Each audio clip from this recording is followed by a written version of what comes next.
To have the most fun in making these truffles, it's best to start out by working neatly. It saves time later when in the middle of a complex process you don't have to stop and go look for a thermometer or a spoon or a whisk. This is the chocolate that we're going to use. It's Alrona, one of the better quality chocolates. You may also use Lindt, Calbo, Suchard. Now we're going to make our measurement. We'll measure the chocolate that is going to be used to make the ganache centers and measure the heavy cream. The flavoring here is Grand Marnier, but you can make an infinite variety of other flavors as well, and we'll explain how to do that later. This is a key technique here. You'll notice that we're shaving the chocolate into very fine shards. We make it as small as possible so that there are no big lumps which take longer to melt. These relatively uniform pieces are going to melt easily and fall over each other into a smooth liquid chocolate. I recommend a serrated knife because it helps to break up the chocolate into smaller pieces. Some of it turns into almost a powder. Clean up everything as you go along so you don't have to come back to a messy table. Now let's heat up the cream. We're going to bring it to a boil. If you wanted to use another flavor variation, now would be the time to add it. Now we'll pour the hot cream over the chocolate, and this is the beginning of a crucial process. Let's look at the emulsion happen. The cream is melting the chocolate, and it's still all in place, separate cream and chocolate. We're going to start to stir in the center and slowly bring the cream in from the sides. This way we're not introducing too much liquid to the amount of fat at once.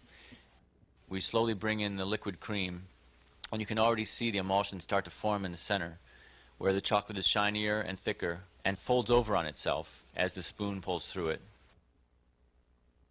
As we pull the cream in from the outside, little by little, in concentric circles, we see that the chocolate has even more body, and the spoon leaves a wake behind it as it pulls through the chocolate.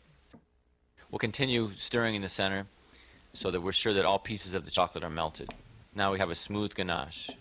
You know you've got what you want when you see the shiny, lustrous surface, good body, and smooth texture. It should look like a soft pudding. Allow the ganache to cool, and in the meantime, soften up the butter at room temperature by cutting it into small pieces. Then whisk it in a bowl to turn it into a soft, creamy mixture. This will let the butter combine with the chocolate ganache more smoothly. We're looking for a homogeneous mixture of butter and chocolate. The smoother you've made the butter from whisking, the easier it will go into the ganache. Keep stirring and moving it around until the butter slowly assimilates into the chocolate. It will take a while, so keep mixing till all the lumps disappear. Eventually, you'll wind up with this smooth, silky ganache. The last step is to add Grand Marnier or other flavoring and stir it in until it becomes a smooth mixture. The flavor varieties are infinite. I like to use raspberry puree, apricot puree, or passion fruit puree. You might like orange rind or lemon rind. They all go well with chocolate. Now we're ready to pipe out the truffles. We use a pastry bag for this. You can make a big mess out of this, or you can do it this way. Roll the edges of the bag down and keep them clean while you fill the center of the bag. This way, when you roll the edges back up, the chocolate won't get all over your hands. Now we're ready to pipe out some rounds of chocolate ganache. Squeeze the bag near the top and use the other hand to guide yourself as you go along. You can make a size between a dime and a quarter, depending on the size truffle you want. Remember, they'll be a little bit bigger after you dip them. You'll never get them perfectly round at this point, but lift up the bag with a twist of the wrist as you finish squeezing the chocolate, so you come up with a Hershey's Kisses type shape. Try to make neat rows using up all the ganache. Refrigerate the truffles for a half hour to an hour so they become cold and firm, and they'll be easier to work with when you shape them into round balls with your hands. Now we measure out 2 pounds of chocolate, which will be used for dipping the chocolate truffles. Cut the chocolate with a serrated knife until you have fine, small shavings of chocolate, which melt readily. Go over it once again so the larger pieces are broken up into small chunks. Boil some water, then remove it from the heat before placing the bowl of chocolate on the top of it. You want to stir this chocolate frequently so that the heat does not build up on the bottom of the bowl. Chocolate burns easily at temperatures over 160 degrees Fahrenheit. We're going to bring this chocolate to 120 to 125 degrees Fahrenheit. You'll soon have a bowl of melted chocolate. Tempered chocolate has a shiny, hard surface and a smooth finish when it's set, and no white streaks of cocoa butter. We first heat the chocolate to 120 degrees Fahrenheit, making sure that it's well mixed together and all the pieces are melted. Now we take the temperature of the chocolate to be sure we've reached 120 degrees. I like to tape a chocolate thermometer to the edge of the bowl. This leaves your hands free to stir the chocolate without worrying about the thermometer. We need to bring the chocolate temperature down now to 86 degrees Fahrenheit. To do this, I reserved a third of the dipping chocolate and chopped it into fine pieces. This we now add to the melted chocolate to bring its temperature down to 86 degrees. Add a little bit at a time and watch the temperature dropping on your thermometer. You'll know when to stop adding the little bits of cooling chocolate when they stop melting. The chocolate should feel cool on your lip.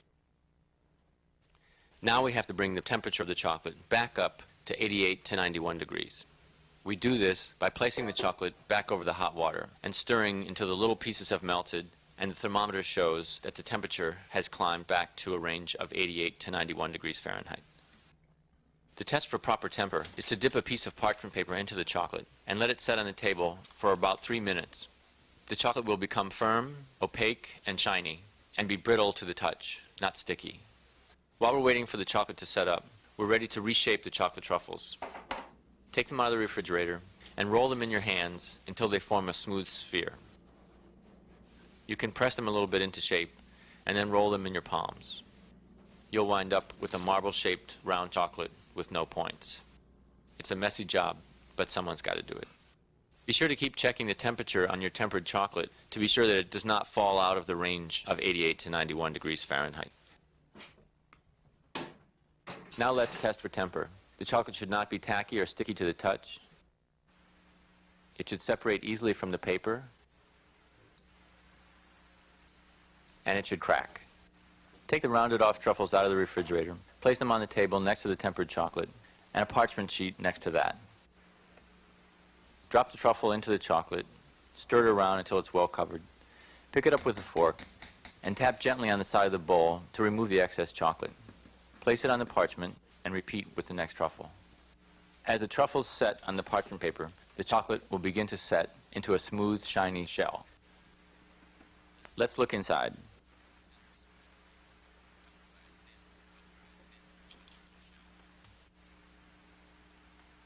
The center is smooth and creamy, covered by a thin but brittle shell.